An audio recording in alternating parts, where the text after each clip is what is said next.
Welcome to Gramercy Books Author Night, featuring acclaimed writers Stewart and Susan Straight, and featuring their stunning novels, Ocean State and Mecca. We are thrilled to have these two master storytellers in conversation to talk about their latest novels. I'm Linda Cass. We're live streaming this program through Zoom webinar, and it will be recorded. So here's a preview of the next hour. After introductions, Stewart and Susan will talk, perhaps with a few readings mixed in, for about 35 minutes. That will be followed by about 15 minutes for your questions, submitted in the Q&A box, typically located on the bottom of your screen if you're using a desk or laptop. This is where I'll come back and take your questions for Stewart and Susan during the latter portion of the program. And you can write your questions into this box at any time. Those questions liked by others will be upvoted and rise to the top and be more likely to be asked. Another tool, as I'm sure you're all familiar, is the chat box. Don't put your author questions here, though, as it will not be monitored by the panelists. If you can click on the chat box icon now on the bottom of your screen, it's going to open a column on the right side with links to 4 upcoming author programs at Gramercy Books. For in-person programs, just to remind everyone, we require proof of vaccination and encourage attendees to wear masks to ensure everyone's safety. We are going to continue our in-person Gramercy Book Club on April 27th at 7 p.m. when we featured The Candy House by one of the most celebrated writers of our time, Jennifer Egan. Ohio State scholar and author Nick White will facilitate that discussion. Also in person at the bookstore on May 4th at 7 p.m., we host mental health advocate Akia Red and feature her book, The Precipice of Mental Health. On May 9th, our author night will be virtual as we feature the true crime book Trailed by award-winning journalist Catherine Miles in conversation with crime writer and fellow journalist Andrew Welsh Huggins. And finally, on May 23rd, we return in person to host best-selling author B.A. Shapiro for her latest thriller, Metropolis. She'll be in conversation with former Columbus Dispatch arts editor Nancy Gilson.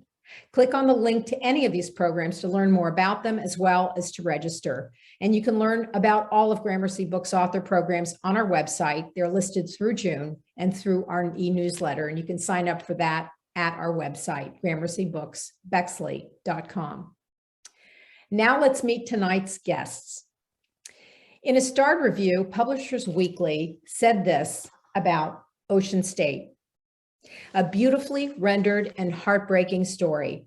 This isn't a crime novel. It's a Shakespearean tragedy told in spare, poetic, insightful prose, unquote. Set in a working class town on the Rhode Island coast, Stewart's Ocean State is a crushing, beautifully written and profoundly compelling novel about sisters, mothers, and daughters, and the terrible things love makes us do. Stewart's expert hand paints a fully realized portrait of these women, but also weaves a compelling and heartbreaking story of working class life in Ashaway, Rhode Island that is propulsive, moving, and deeply rendered. Stewart is the author of numerous books, including Wish You Were Here, Everyday People, In the Walled City, The Speed Queen, and Emily Alone. His 2007 novel, Last Night at the Lobster, was a national bestseller and a finalist for the Los Angeles Times Book Prize.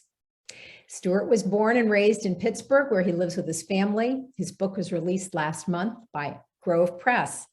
Stewart, it's a thrill to welcome you back to Gramercy Books, although virtually, and to share your stunning novel with our Central Ohio community. Thank you, Linda. Glad to be here. Glad to be back. Wish I was there in person. So do we. Tonight, we're also featuring, to be in conversation with you, we're featuring celebrated novelist Susan Straight. In a starred review, this is what Publishers Weekly says about Mecca. Quote, the author's love of the Inland Empire and its people shines through on every page. This evokes the very best California fiction, unquote. In Mecca, Susan crafts an unforgettable American epic examining race, history, family, and destiny through the interlocking stories of a group of native Californians. She tells a story of the American West through the eyes of the people who built it and continue to sustain it. Susan Straits is the author of several novels, including the national bestseller High Wire Moon, a finalist for the National Book Award, and A Million Nightingales, a finalist for the Los Angeles Times Book Prize, as well as the memoir In the Country of Women, named Best Book of 2019 by NPR and Real Simple. She's the recipient of the Edgar Award for Best Short Story, the O. Henry Prize, the Lannan Literary Award for Fiction, and a Guggenheim Fellowship. And her stories and essays have been published in The New Yorker, The New York Times, The Guardian, Granta, Harper's, and elsewhere. Susan was born and continues to live in Riverside, California, with her family, where she serves as Distinguished Professor of Creative Writing at the University of California, Riverside. Mecca was released last month by FSG. Susan, welcome to Gramercy Books, and thank you so much for joining us tonight. Thanks so much for inviting me. It's nice to be with my friend Stewart. We both wish we were there in person.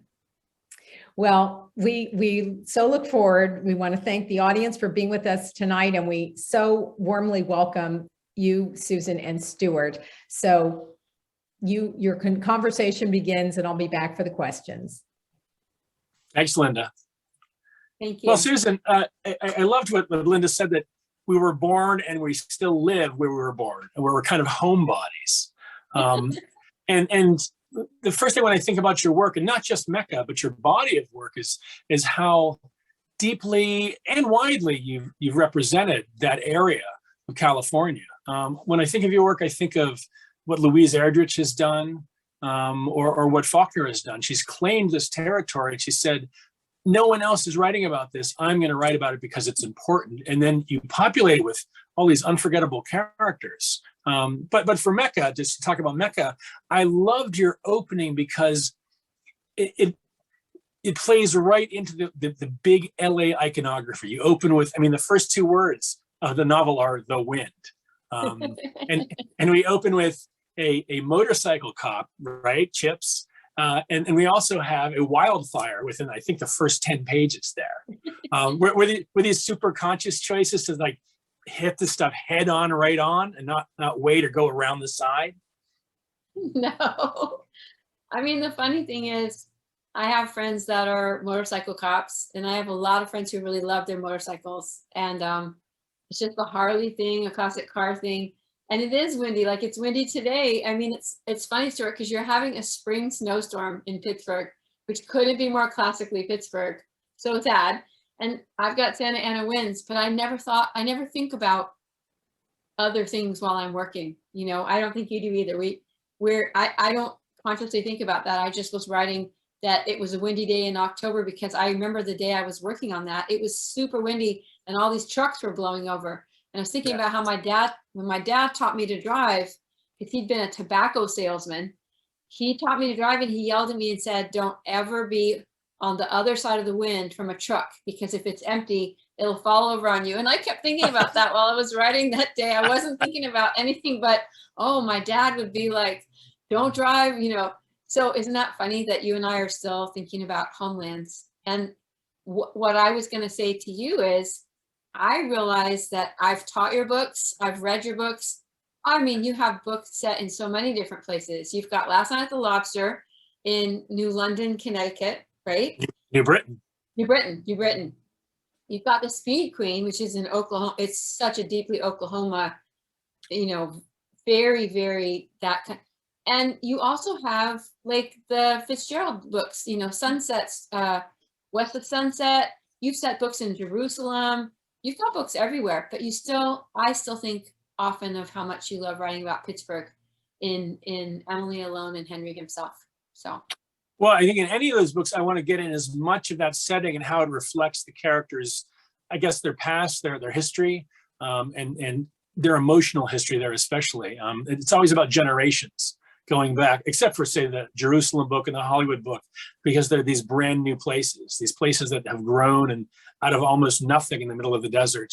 But for you, I mean, I think of this particular book as being just one small part of a much, much larger story, an epic story about that place. I sort of jump around here and there and pick my spots, and I'll write kind of like little pocket novels, a little sort of drawing room chamber novels, I think of, the smaller ones. But this seems to connect with a lot of your other work in this much larger tapestry, this map, really. You know, what's funny is that the little table behind me, the bottom book is Louise Erdrich, Love Medicine. It's a first edition because I just finished writing an essay, and I think maybe our Ohio readers, here's Sula, which is set in fictional Medallion, Lorraine. which is Ohio. Here's Sherwood Anderson, Winesburg, Ohio. Wow. Here's Edward P. Jones, Lost in the City. I know we're supposed to be selling our books. I'm not supposed to be showing everybody else's books, but here's Plain Song, set on the plains of Colorado, and Louise Erdrich. And I have been writing about these books, Stuart, for just that very reason. That is, to me, these are writers that are staking their claim over their particular landscape that they love. And so you're right. Like, I'm grateful that you said that about me, because I've been writing about the same place and the same characters because I still live here. And this is also, we write about people that are often overlooked in fiction, and we both know that. And I think it's fascinating that I'm writing about nurses and animal control officers and, you know, kids who get left home during COVID by their moms because their moms are nurses. And, you know, 5 of my neighbors on my block are nurses. My 2 next door neighbors do heating and air conditioning. My neighbor, Johnny Orta's uncle, Frank Orta, was one of the first Mexican-American motorcycle cops in Riverside. And he's like, he was a sort of somebody I've been writing about, and his nephew moved in across from me 4 years ago. And that's just so, you know, I live in a big city, but like Pittsburgh, we all know each other. So I was thinking too, like, what I love about our covers, I have to say, these are both so evocative. Like, this is a Joshua tree in the desert. And I love, Rodrigo Corral did this cover, but if you look at it, here's like the edge of the road. This is where all the bad stuff happens, right? Like, this is where the real life takes place, is at the edge of the road. But that's a very SoCal cover. And then yours, here's this beautiful evocative cover of this gorgeous house that's aspirational. And I love the very first lines of your book, because that's the history of this mill town. I wonder, would you read like the first page and a half? In the House Sure. by the Line and Twine? I would love to. And in fact, this is the Line and Twine where my wife's grandmother met my wife's grandfather. And then they worked there their entire lives. They lived right across the road. So when people ask, why did I set it here in Rhode Island? It's because I know that area pretty well through my wife's family. I thought so, because you showed a beautiful picture of it on your Instagram. But I also thought this is so evocative, and then I remembered where you go in the summertime. So I love this part. In the House by the Line and Twine. When I was in 8th grade, my sister helped kill another girl. She was in love, my mother said, like it was an excuse. She didn't know what she was doing. I had never been in love then, not really. So I didn't know what my mother meant, but I do now. This was in Ashaway, Rhode Island, outside Westerly, down along the shore. That fall, we lived in a house by the river, across the road from the mill where my grandmother had met my grandfather. The Line and Twine was closed, posted with rusty no trespassing signs, but just above the dam, someone had snipped a hole in the fence with bolt cutters so you could sneak in the back. We used to roller skate up and down the aisles between the dusty looms, Angel weaving, teaching me how to do crossovers and go backwards. She could do spins like an ice skater, her hands making shapes in the air. I wanted to do spins and be graceful like her, but I was chubby and a klutz, and when I stood beside her in church, I was invisible. My mother said I shouldn't worry, that in time I'd find my special talent. I was a late bloomer, she said, as if that was supposed to be comforting. What if I didn't have a special talent? I wanted to ask. What if a hopeless nerd was all I'd ever be? Yeah, I love this part because these 3 young women, Angel and her sister, and Birdie, you know, like this whole love situation, it's based not just on class, but on like this immense desire to have somebody love you. And I also love the moms. There is a mom that works in home health care. And again, another completely overlooked kind of, you know, job where people are taking care of somebody who's elderly. And I love the fact that the moms come home tired. And this is something, you know, in the way that fiction is a lot of contemporary fiction right now is very much about people who are, with lots of leisure time to think about parenting. I really Yeah. love the fact that these moms are doing the best they can to raise these girls, and the girls have their own secret lives. So how did you think about the secret lives of girls? Well, I always think about the secret lives of teenagers. Having been a bad teenager myself, that split between the adult world and the world of kids has always fascinated me, especially in the small town. You see it in Snow Angels. It's definitely there in Songs for the Missing, the Night Country as well, and the secrets that are kept, and those secrets, and that irony that the reader can see what's happening underneath the surface, whereas the people actually living through it can't. How much the parents actually do care, and of course the teenagers feel that their parents are never there and don't care about them at all, and are just liars and hypocrites, and yet they don't see that love that we see as adults are reading these adult characters. Yeah, and I mean, writing women characters, I've been writing them. I think I've written more women characters than male characters over the years. I'm thinking of the character in The Good Wife. Remember her, whose Patty. husband is in prison? That was Yeah. a great book, and Thank that was, you. again, a very tender book. But a lot of what we write has crime or death or some instance of violence at the center, as The Good Wife does. Speed Queen has that, and this book does too, where here's this moment that changes everything for these women. So I was thinking about that too, getting ready to And talk to you today. And also, I mean, like the women also in your books, the women in our society are usually asked to carry the most of the burden, and certainly the emotional burden of their families. And they do. They don't shrink from it. They don't shirk it. They step up and they do it. They don't escape. Whereas there's that classic line, "Men leave," right? Right. Women don't leave. Women stick it out there. I like the three generations in Ocean State, and I love the fact that, again, the narrator, being the nerdy little sister, is watching her sister with such admiration for how she navigates through the world because of her beauty. And some of the high school scenes were just heartbreaking too, where you think about all the class orientations and like what it means to be in a small town, and what it means to grow up in the house that has this, history attached to it.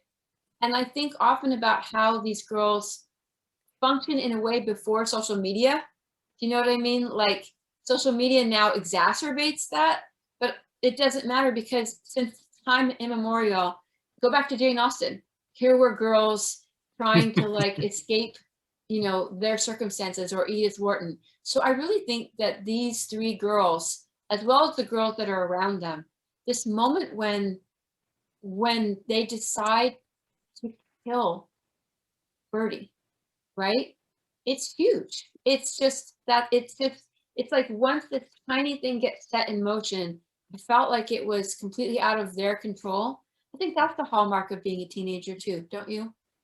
Yeah, I mean, you just can't stop something, and you go along and you do it out of this wild, headstrong desire to do Right. it, but also that terrible need. We were talking about that need, and how love becomes possessive. And in both cases, I think in Birdie's case and in Angel's case, they want to possess Miles as somehow a reflection of their own worth, and they put too much of their worth into this one relationship. And when it goes wrong, then suddenly they're driven to do these very drastic things. And William Maxwell has that lovely line that life is so strange because so often people have no choice. Exactly. And I think that's very true in the case of my characters in this book, because they're of very little means. And when they're faced with the consequences of what Angel and Miles, her boyfriend, have done, the mother has to find a way to cope and to deal with the consequences. And that's one thing that I wanted to do in the book, was really dig into those consequences for people that just they're not represented well in the legal system. They're not thought of. Usually we think of, the murder happens and that's all we're interested in. That's all we want. All we want are the details of the murder, and that's it. And then they can just go away. We'll just forget about it. Well, most people can't forget about things like that. They have to live with those consequences and bear them forward. There. Yeah, I was thinking the other day, I was thinking about a friend of mine who killed himself when I was a senior in high school and he was a junior.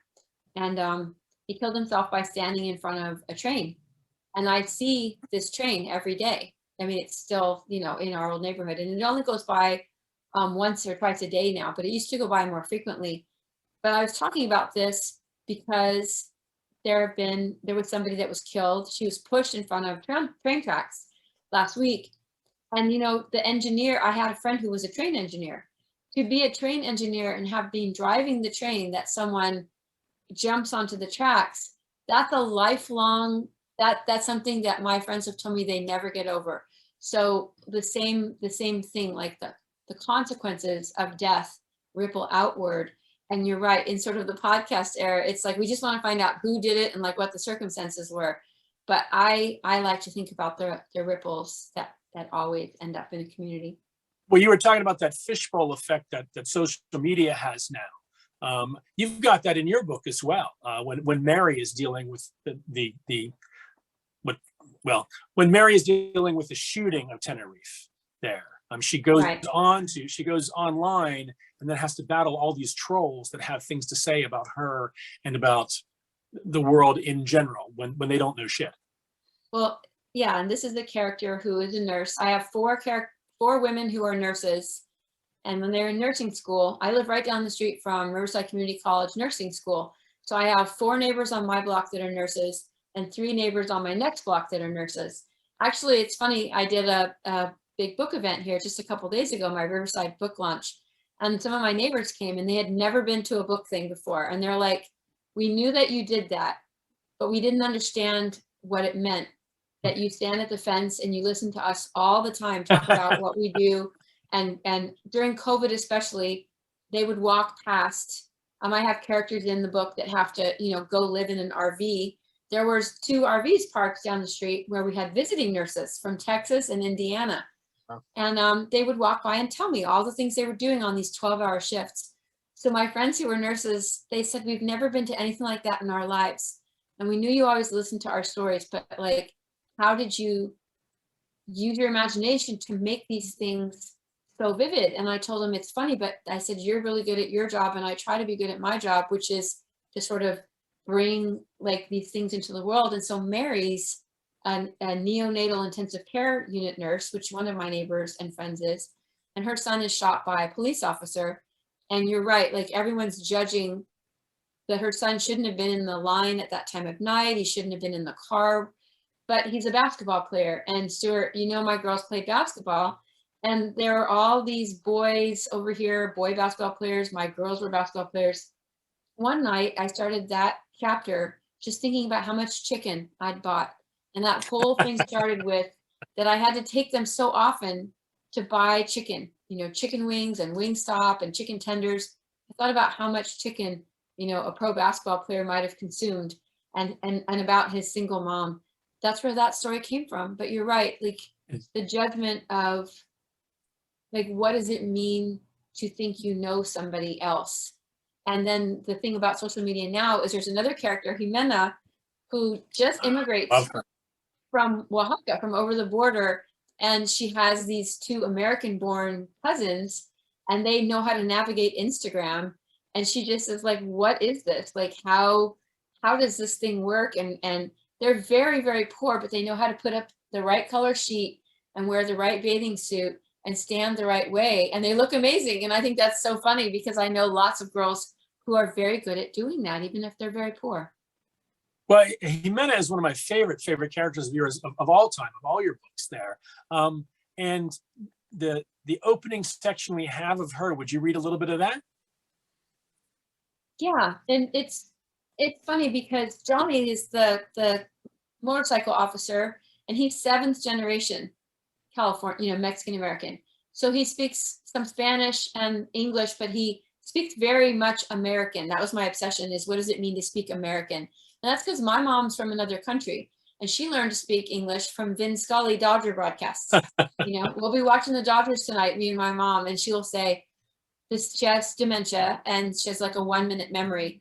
And Stewart, she'll say, I learned to speak English from watching Vin Scully. His voice was so beautiful. And that's such a classic story. I'm an immigrant's child, you know what I mean? She wasn't a citizen when she had me.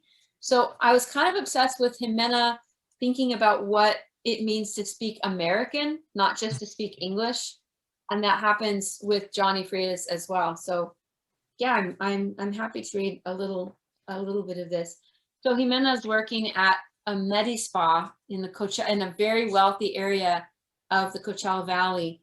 I'll read you a little bit from the opening. So this is a place where women come to get all kinds of medical, Botox, everything to new boobs.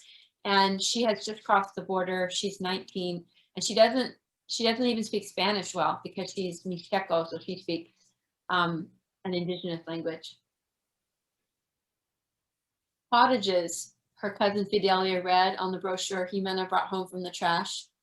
7 Palms Medi Spa. Fidelia rolled her eyes. These people don't stay in apartments. That's for poor people. They stay in these are like cottages. They're like English. On her laptop, she showed Jimena pretty little houses with black straw roofs sitting in green fields. Americans love English crap. Jimena had worked at 7 Palms for 3 months. The Medi Spa building with the doctor rooms was like a church at the center of the village, surrounded by rose gardens and climbing vines. 2 lines of cottages slanted out like rays, connected by red-tiled sidewalks. There were hedges between each cottage for privacy because some of the women were famous. And the air conditioning was on so high that the whole place felt to Jimena as if it would lift off, coming into the sky. Every day, except Sunday, Jimena cleaned cottages numbers 7 through 12. For 2 days, though, do not, as in do not disturb, had hung on number 12, the last cottage. When she listened at the window, Jimena had heard a lone, loud cricket inside, screeching in rhythm, even in the daytime. Crickets got confused in the dark, and the shades were pulled tightly. The finished women left by 11 a.m. Sometimes the towels that she picked up had maroon markings of pure, dried blood, sometimes just a trace. Number 9 had been a pupa in the bed, sleeping in the humming cool darkness, and now she was gone. She had been only lips, eyes, cheek, chin, and neck, but not boobs. Wow. And so LA too. One question I want to ask you about this particular book, is it noir? I was going to ask you the same question, which is really funny. So in your travels for the new book, has Ocean State been put in the category of like true crime or noir or crime? No, but I mean, even in the Publishers Weekly review, they talk about it as a crime book. And when it's reviewed, they usually talk about how it is not a whodunit. Interesting. Yeah, so it's kind of like, I guess, right on that borderline, right on the edge. But I think because it's LA, right? Because one of your major characters is a cop, and knows the shadier side of police work. I will say that, it took me 8-9 years to write this book. And the funny thing is, Stewart, I haven't had any time to do anything to myself for the last week and a half. My ex-husband survived COVID, and that was weird because there's a scene in this book where Dante is this kid, and his dad is a big, strong animal control officer. And Dante's mom, Lorette, works at the hospital, and she gets COVID, and they are afraid she's going to die. And later his dad gets COVID, and there's this scene in the book where his dad's like crawling down the hallway, and you know how you see your dad brought low like that. Well, I had to save Dwayne's life. My ex-husband is 6'4", weighs 330 pounds. Now he weighs 299. He spent 10 minutes, but he was in the same way like when I went to call the ambulance. And so that was a really eerie feeling. So I feel like there's the illness and death of COVID on one side of this book. And then you're right, Johnny Frias is a cop, and he's haunted by death. But that one death that he's responsible for is what haunts him. But also his mother has died, and that's the other part of his haunting. So just like your characters, there's the family haunting, and then there's the societal stuff. And I feel like what you and I are working on is really always about community and landscape and like the assault on, like, people are just trying to survive. And so that kind of makes it, I don't think that we fit into the literary, like, I love Tana French. I think Tana French is one of the finest writers working, but I also love reading like James Lee Burke. You know, I like reading police procedurals by like him. Tana French's books are really about Dublin, aren't they? They're about like Right. the different neighborhoods of Dublin, the first four. I feel like you and I are writing about families and individuals just trying to like find love and survive, and then violence usually like tears that apart. And so I don't know if that's noir. What do you think? Well, in this particular book, I think about that trail of clues that lead from that Medi Spa in Coachella, and how we follow those clues, and that question of identity, Right. who this particular mystery woman is, and then I think Jimena is part of, like, she's, I don't know if she's the cozy detective, but she certainly, you know, picks up on these clues and sort of follows Yeah. along, and then so I think there is at least a spine of that kind of a mystery story that you're using in the middle of this one that I didn't see so much in, say, High Wire Moon. No, this is different. I feel as if you and I have been writing for a long, long time. This is my 9th novel, and this must be your 20th novel. Yes? Who's counting? I don't know. You can count. I counted to 9. But I'm saying, like, I will be honest with you. I'm 6, like, we're 60 years old now, you know, and like, I want to write about my place, and I like want to honor my people, but I still live in a place that's often violent. You know, I didn't move away. Like, we're back to the central question, Stewart, is that like I live right here, you know. There was a homeless person sleeping on my porch night before last, and wouldn't get off, and has been breaking into cars all over the place. And my neighbor Mario and his boys had to come over. And those were scary guys, my next door neighbors. They had to come over and get this person off my porch because I thought this person was going to try to kill me. Like, these are not what most, you know, best-selling writers are going to say to you. No. But like, I want to honor the ideas that we just talked about, like the young girls in this novel and the young girls in my novel. They deserve to find love. And like, Jimena doesn't want love in the way that her cousin Elpidia does. Elpidia wants to find a man and get married, and that's it.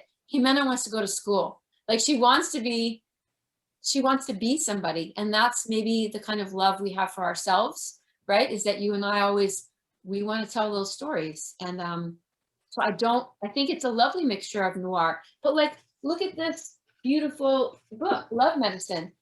You know, this book has death at its center. It starts with this. Hold up the cover again. Do you remember when that is one of the ugliest covers I've ever seen in the history of the world. This is the first edition, sir. I just want you to know. It's a great book. It's a great book. But who designed that cover? Oh my Lord. So it's like the Northern Lights, which is not what the book is about. But I was just going to say, this book begins with this beloved character freezing to death as she's walking. And so that's one of the first books that really made me want to be a writer, Love Medicine. And I kept thinking about the central sadness. And then you're right, like, what are the central sadnesses in a lot of the books that we love? It's about the loss of a family member or what someone had to do to survive. Like the other day, I was talking to somebody about the you know, during the Dust Bowl, right? This older man that lives on the next block, he's 94. He had served in 4 world wars, okay? He joined when he was 16, but he was a Dust Bowl guy. His dad brought him here when he was 9. Like, he tells me stories like, yeah, they were on the road and someone sold their baby. You know, like, people forget, like, the Dust Bowl was this huge migration of people. And then my in-laws migrated from Mississippi, you know, and they lost people along the way to violence. So I think we both know that we want to write about that. And I think of your work again, family and community, and how those two things sort of fit together in a way, and the lore of a neighborhood or a town also makes me think of the great Pittsburgh writer John Edgar Weidman. Absolutely. When you look at his Homewood books and the sprawl and the spread that they have. But in this case, I'd like to go back to Love Medicine, in that Louise Erdrich, in her later books, and even in that book, works in both the first and the third person with her different characters. And in this particular book, you work in the third person with Jimena and also, I think, Dante. whereas everybody else is in first person. I was wondering why you made that choice to go third person with Jimena, because she's a main character. Isn't it funny? Because I was thinking the same thing, like of all the books that we've written and all the multiple, I think it's interesting that you and I write polyphonic novels. And I didn't know what that word was until I started writing about Louise Erdrich. I was trying to write, like, what does it mean to have multiple narrators? Like, why do we, that's what this stack is kind of about, right? And yeah, like there's first person narratives sometimes for her, and then there'll be a third person. For me, Jimena was very reserved and she was very private. And there's no way I could imagine her in first person. She was keeping this terrible secret at bay. And I have to tell you, I have a friend named Roberto Segundo, who's from Guatemala. I just saw him, I saw him as I was walking up the steps to come in. Roberto came here when he was 17, and he and his 16-year-old brother were swimming across the All-American Canal in the border between Calexico and Mexicali, and his brother drowned. And his brother, floated away from him. And I met Roberto maybe 2 weeks later, and he was like absolutely traumatized. He's 40 years old now, Stewart. That's how long I've known him. He still will never, ever, he's married. He has a kid. He will never get over that. Never. And so Jimena came to me like as this traumatized, very private person, and she seemed like third person. And so I think it's interesting because the part that you read, like our narrator here, I loved this part. My mother's boyfriends tried to be sweet, but they were strangers. Like this is a first person, very tender narrative. And I felt like with Jimena, it was different. And Johnny Frias is more like somebody I know really well. I know those guys. I hung out at a warehouse with those guys the other night when they were fixing up a 55 Chevy Bel Air. Nice. How do you feel about it? How do you choose whether to write in first or third? Well, in this one, I knew I wanted to go first for my overall narrator, Marie, because I knew the story I was telling was going to be somewhat downbeat and a little cold at heart, right? I mean, and a she's murderer. The observer. She's a great observer, right? Yeah, right. Well, she's our recording angel, right? And she's also the one who gets stuck with the story, so she has to carry it the rest of her life. And even in the present, where she's narrating from, she doesn't quite know what to make of it. So like so many great first person narrators, she gives it to the reader and says, here, this is what happened to me. Can you help me make sense of this? Right. And then within that are the other characters who are part of the story who, in a way, she implicitly tries to imagine herself into their lives and answer the question of why did this have to happen the way that it happened? Why? Why did it have to happen exactly this way? And in trying to sort of figure out that question, she gets to narrate these other people that she could never know. And she will never know what was going through their minds, but she's going to try. But the fun part for me was writing Marie in third person as well. So it's Marie, the first person, actually writing about Marie in the third person. In the first person, she can't confess anything that she does. Anything that she lies about or cheats on or anything she feels ashamed of, she'll never say that. Clues. Like she'll never say that in the first. Right. Yep. In the first person, she can't say that. But in the third person, she can admit all these terrible things that she's done. So it's a way of getting the stuff out of herself while still kind of hiding a little bit, which is, I think, what we do as writers too. Yeah, and today a student was asking me about how she wanted to change from third person, which had not been working, to first person. And I said, but this character can be a lot older and be looking back on all these terrible things that happened. And so you give them that kind of distance. And it was like this transformative thing. So I often think about that too, the age of our narrators and how they're feeling. And the retrospective narrator is allowed to analyze in a way that an adult can analyze. So Marie can say, I didn't know, I'd never been in love then. So I didn't know what she meant, but I do now. Yes. And that itself is like a little time bomb. You're like, oh, okay, now we're going to find out a little bit more about this. But I love the retrospective narrator. It goes back to my love for William Maxwell. So Long, See You Tomorrow, as you know, one of my favorite books of all time, where the Maxwell character, the I, is looking back from 65, 70 years back into the past and trying to sort of put together, again, salvage that world that we know is gone and is destroyed. So I love that about the retrospective first person. Well, But we're I know we only have a couple more minutes, but I want to just bring up two really specific things in Ocean State. One of my favorite things is the way that the family operates. Like, it's a very traditional family, and here they are, all together. And like, the expectation is that family will come first. And in a way, that's not what Angel goes for. Like, that's just not going to happen, right? I also love the little details, and I told you this before we started. There's this section in here about where Angel's working, where this woman comes in and has, coupons, and just again, I wrote down here, like, we've already talked about all this and I didn't even have to, but I wrote down that you and I always write about characters who work. We've talked about this over all of our friendship. We met in 2004, judging the National Book Awards. And Last Night at the Lobster is all about work. Like, I teach a class called work in fiction. And these characters work. They work really hard, except for like Miles, has this big house and his life is very different. But I like the fact that during all these years we've known each other, we're always trying to write about people who go to a job and people who have to work, people who are navigating, like you said, community and family, but that their work is not separate from them. Like, it is an actual part of them. I don't think that doesn't take place in a lot of American fiction these days. There's especially a lot of the unrooted kind of auto fiction, which is very much about, the life of the mind. It's as if our working class characters don't have lives of the mind, and of course they do. Right. Or the New York characters who are like, have developed some fancy app or something, are now like independently incredibly rich and famous. And that's just not, that stuff seems to me jokey and hokey, and that's the stuff of like Hollywood or sitcoms, I think. And I don't want to write a sitcom. I don't want to write something that's sort of goofy and Hollywoodish. I want to write something that's got some reality to it, has some weight, some weight and extension. I think that's what I'm looking for in fiction, in American fiction. And you don't see it too often, but almost all of us have to go to work and then we come home. We go to work, we come home. We go to work, that's what we do. Yeah. That's for most of us, that's life.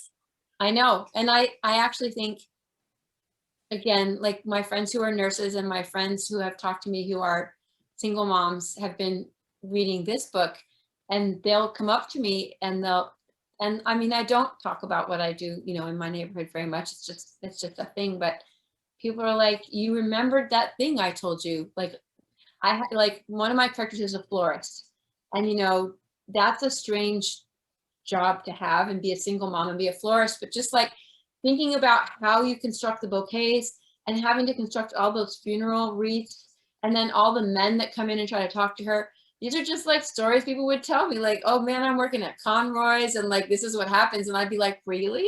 And then what happens? And I think I'm fascinated by all of it. Like, what does it take to be Jimena and to clean up at this Medi-Spa? Or what does it take to be a cop? Like, being a CHP officer means that you are often called upon to extricate people from terrible accidents. Like, that's just a part of your job. And same thing with being a nurse. Exactly. You're asked to do the impossible over and over and over again, as if it's not going to affect you deeply. And then you come home and have to clean the floor. That's what I mean. Yeah, I love. Where's dinner? Yeah. Yeah, I love. I've been told that we have to transition now to the Q&A. So I believe that Nikki and Linda, take it away. I'm back. What a great conversation. We have some questions here, so I do want to pose them. Sarah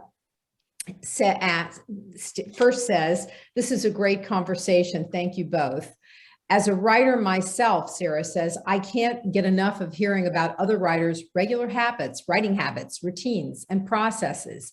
I wonder if Susan and Stewart would each share a couple of highlights or lowlights of theirs. For example, a most important habit for them and a biggest obstacle. Great question, Sarah. You go first, Stewart. Oh, geez. Our lives are very different. For me, I mean, it was Flannery O'Connor's advice was, don't let your reading get in the way of your writing. And when I first began writing, I'd sit there and I have no patience. I had nothing to write. I had no sentence in my mind. So I would get up and I'd pull a book off the shelf and I'd start reading that book. And like 45 minutes later, I'd still be reading that book. And so my writing time was being eaten up by my reading. And by my just impatience. And so I tied a piece of yarn around my thigh and I tied the other end to the chair that I was sitting in, so that if I tried to get up out of my chair and go look at my shelves, the chair would hit me and the legs would remind me, I need to sit there. Flannery O'Connor said, sit at your machine. And that's the most important thing, for me at least, sit at your machine. I don't make things up in my mind. I make them up improvising on a machine, on paper, with a pencil, live. And if I'm not there, it's not going to happen. I will say to Sarah that my life is so, I always think things are going to get better.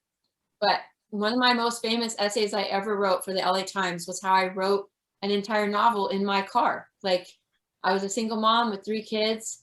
I still take care of my ex-husband. I have 400 nieces and nephews. I've got my mom. It's just every day is chaos. And I learned to write. I write on a legal pad. I mean, I have a ton of legal pads. I always have a project going on, but I'm going to show you this piece of paper. Even this is, I was at an Airbnb last week doing an event in San Francisco. This is the printed out thing for how to get into my Airbnb. And here's part of my new novel on it. Like, I will write on anything because I'm always dying to get in the chair, Stewart. Like, I'm trying to be in this chair right here where I'm sitting with you guys. And then I'm sad if I can't get in here for 4 or 5 days, Sarah. So I always have a notebook and I will write at any moment, like the thing comes to me. And then, just as Stewart said, then I have to sit down and start typing.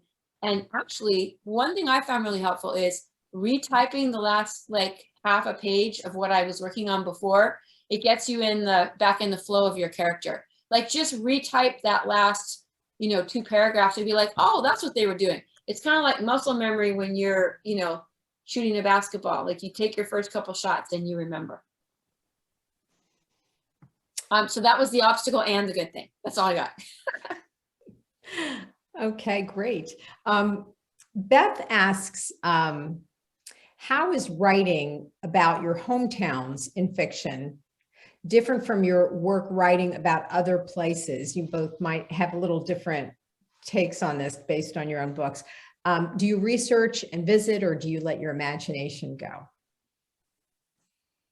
Well, so with Mecca, it really is, there is, it's based on this place that I've been in my whole life. But I wrote a trilogy. A Million Nightingales was a historical novel set in the early 1800s in South Louisiana and Central Louisiana. And it's about mixed race women during slavery. And that is because I started a book. This is going to be, Stewart knows this story. I started writing a book called Between Heaven and Here about a young woman whose body is found in a shopping cart. And my brother-in-law found that body. And I just saw him the other night and we were talking about it. My oldest brother-in-law was walking down the street at dawn and he found this shopping cart and he thought there were clothes inside, but it was a 17-year-old girl. Mm-hmm. So the idea that someone and she was pregnant, who could so callously kill this girl, it really obsessed me for years.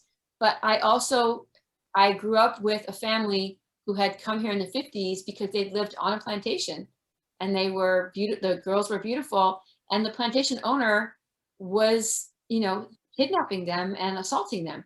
So I put this is that migration from Louisiana to California. So that was a trilogy. So in answer to the question, I did go to Louisiana 3 times. In fact, I went with a neighbor who was from Texas, Louisiana, and I did listen to how people talked. I heard stories. I wanted to see how tall sugarcane was and how deeply it cuts you. People told me everything because I have this face and I'll be like, wow, is this your sugarcane? Oh my God, how tall is it? And then they just tell me. So that kind of research I find invaluable.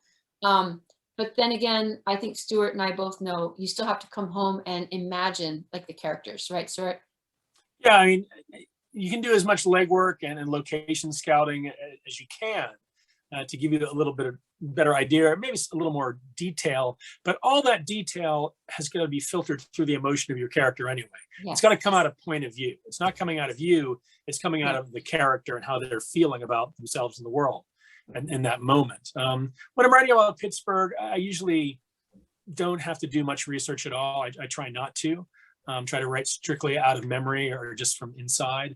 When I'm working on a place that I have never lived, like say Jerusalem or Vietnam or Hollywood in 1937, then I'll try to do a lot of both book research. I'll read all the nonfiction and fiction from that era written by people that were there. But also I'll look at film, I'll look at still photographs, I'll look at old postcards, I'll look at anything that's going to give me details and kind of get me in the mood. I also want to see what's already been done. I mean, what have people already written about Pittsburgh? You know, do I need to write a book about Homewood? No, John Edgar Weidman's already done that. It's pointless. You know, why do it? But I also will take on places that people haven't written about seriously, like the Red Lobster. I mean, we all know a Red Lobster, right? But no one, thinks of it seriously or wants to write, real fiction about it. So I'll look for those places that haven't been sort of, what's the word for it? They haven't been overrun. They're not used up yet. And sometimes I'll find a place that turns out to be all mine. And that's a really exciting feeling when you're out there on your own and you have the only footsteps there. That's really exciting. But then your responsibility to represent the people that live through that experience is that much greater. So you have that freedom and that excitement, but also, again, responsibility of representation. And when I'm writing away from myself, from my character, my human character, my own personality, I've got to be really careful about that. So writing, say, 4 women characters for Ocean State, I know, I don't know what it means to be a woman the way that any woman knows how to be a woman. So I need to learn. So I come from a place of ignorance and trying to admit that you don't know anything. Joanna Scott, one of my favorite writers, says, don't write what you know, write what you want to know. And what I want to know is, how does it feel to be you going through this experience? And I want to find that out, and I want to somehow get that and then bring it across to the reader as powerfully as I can, using whatever means I need. But often it means a lot of missteps. It means being willing to make mistakes and fall on your face a lot, and to be laughed at, which is important, I think. And then to fix it and make it better and get it right. And you try to get it right. And sometimes you will and sometimes you won't. But I try. We have time just for a portion of someone's question, I think. Kim asked, and you both talked about this a bit, but maybe, let's hone in on which writers inspire you. I know you've talked about, Susan, you talked about Louise Erdrich, certainly. And I know, Stewart, I know William Maxwell from when I first met you. I know how much you respect his writing. Any other writers that really you want to shout out right now that inspire you, both of you? Susan? Well, I mean, you see all these books behind me, right? And I will read, I'll reread Autobiography of Miss Jane Pittman by Ernest J. Gaines. But then again, I'll read a brand new book by a first-time author. And I mean, I read them with the same enjoyment, often. I love to read. And I actually just finished working on this giant map. Stewart knows the earlier incarnation of this map, but he hasn't seen the new one. I just finished working on this huge Library of America map with Esri, the mapping company. So I have 909 books of the American experience. And that means I really love regional fiction. So I love Ernest J. Gaines for writing about Louisiana. Like Stewart, I also love William Maxwell. I love a lot of Ohio writers. There were a ton of Ohio writers like John Powell, Celeste Ng. There's just a ton of Ohio writers that I liked. And then let's say I get into a Texas thing, then suddenly I'm reading Colette Giles, News of the World, which I dearly love that book. Then there's Marilyn Robinson, with her Gilead. I just love to read. And so I can't say all of it inspires me, but I will say that of the California writers, I love Elena Maria Viramontes very much, Under the Feet of Jesus. And I love Michael Connelly. I have a big event this weekend with Michael Connelly, and his mom and my mom were both bank tellers, Stewart, as it turns out. And we have this real noir thing going on where we talk about why, what happened. But like, I love the mystery writers. So I love Walter Mosley and Michael Connelly. I like thriller writers like James Lee Burke and George Pelecanos, because I think they're very good at writing their places. I like the way they do landscape. I think all of it is, I love all of them. I will read, Bridgerton. I got, Rosette, my youngest daughter, bought me Bridgerton 2 years ago. She was already like, Bridgerton. Yeah, I've already done that. So I like it all. For me, for this book, especially for Ocean State, I couldn't have written it without Shirley Jackson. One of the books that is the guiding light for this book was We Have Always Lived in the Castle, which is one of my favorite novels of all time. If you remember that, Mary Cat, the younger daughter or the younger sister, is a first-person narrator who idolizes her older sister, who is thought to be a murderess, and they are ostracized by the town, and they're inside this house, and there's that fishbowl effect where everybody outside is against them. And I really needed that for this one. So early on, the first line of the book for many months was that summer we lived in a house by the river. And I thought very much of We've Always Lived in the Castle for that. So Shirley Jackson. I'm writing that down. We're not worthy. That's wonderful. And I should also say Joyce Carol Oates. Joyce Carol Oates, her spirit lingers over this book as well. There's a short story of hers that begins, I was in love with two men, so one of them had to die. Yeah. And I was like, yes, exactly. Well, unfortunately, we've hit the witching hour. We could be you two could be talking for We could. another several hours, I can see. It has been such a thrill to hear both of you together. And I just want to let the people watching know in the chat box, we've again put in the purchasing a copy of each of these books, Mecca and Ocean State. The links are there in the chat box. Please click in and purchase those books. They are unbelievable. And really want to thank both of you, Stewart and Susan, for being with us, and also the audience for joining us tonight. There were great questions and a lot of stuff going on in the chat. And again, many thanks. Gramercy Books, Gramercy means big thanks. And that's what we want to offer both of you. And hope that next time you're coming to us in person, we'll look forward to that. And just have everyone, have a great night, rest of the evening. Thanks for joining us tonight. Thank you, Thanks so Linda. much. Thank you, Nikki. Thank you, Susan, for doing this. I appreciate it. Boy, did we get lucky. We had our books came out on the same day, and we've been friends for so long, and we have these great covers. I feel very lucky. Thank you. The Ides of March. Beware the Ides of March. Now go get that burrito. And buy those books. Thank you. Bye, everyone. Bye-bye.